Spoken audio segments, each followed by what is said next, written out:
Champion de la CAN 2023, la Côte d'Ivoire est bien plus qu'un pays.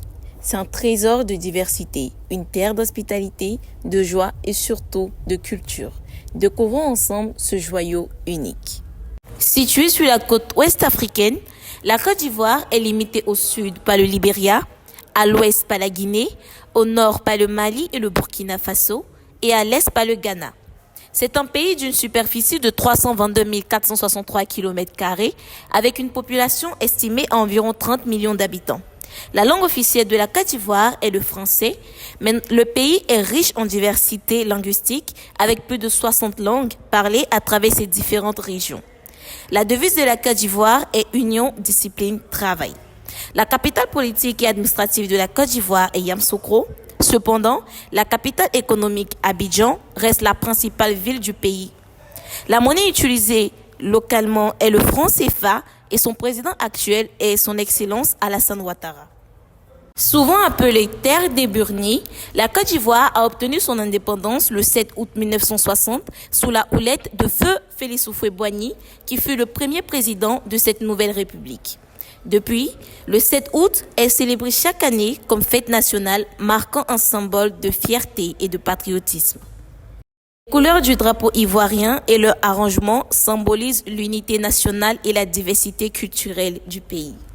Les danses et chants traditionnels comme le Zaouli des Gouro, inscrits au patrimoine mondial de l'UNESCO, perpétuent les traditions ancestrales en Côte d'Ivoire. D'autres danses, telles que le boloy des Sénoufo et le goli des Baoulés, sont également des éléments clés de la culture ivoirienne. Ces événements importants dans la culture ivoirienne est la fête des Ignames, célébrée par les Akans. Elle marque la fin de la saison des récoltes et rend hommage aux ancêtres et aux divinités protectrices. Le tissage est un art traditionnel pratiqué en Côte d'Ivoire, notamment par les Bété, les Baoulés et les Dida. Il permet de créer des tissus aux motifs uniques, souvent utilisés pour des vêtements ou des objets rituels.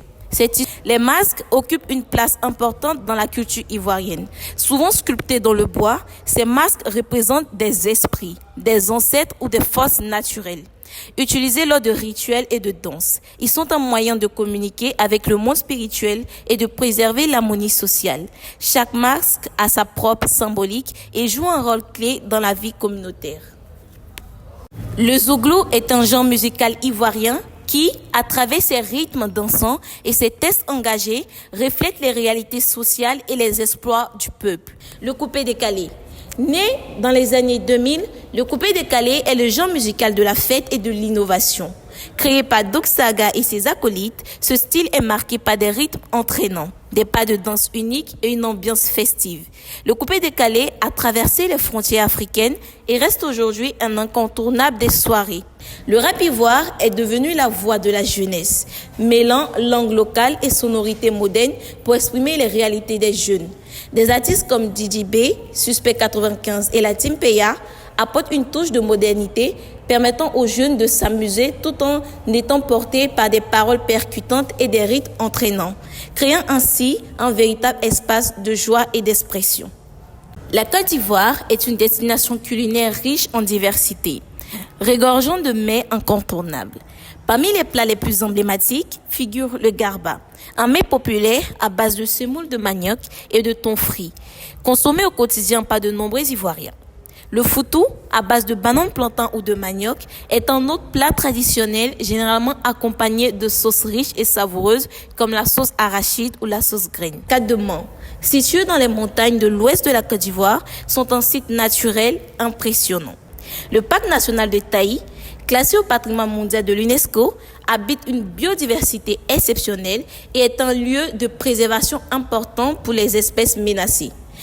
La basilique Notre-Dame de la Paix à Yamoussoukro, l'une des plus grandes basiliques au monde, a été inaugurée en 1990 par l'ex-président Félix Houphouët-Boigny pour symboliser la paix.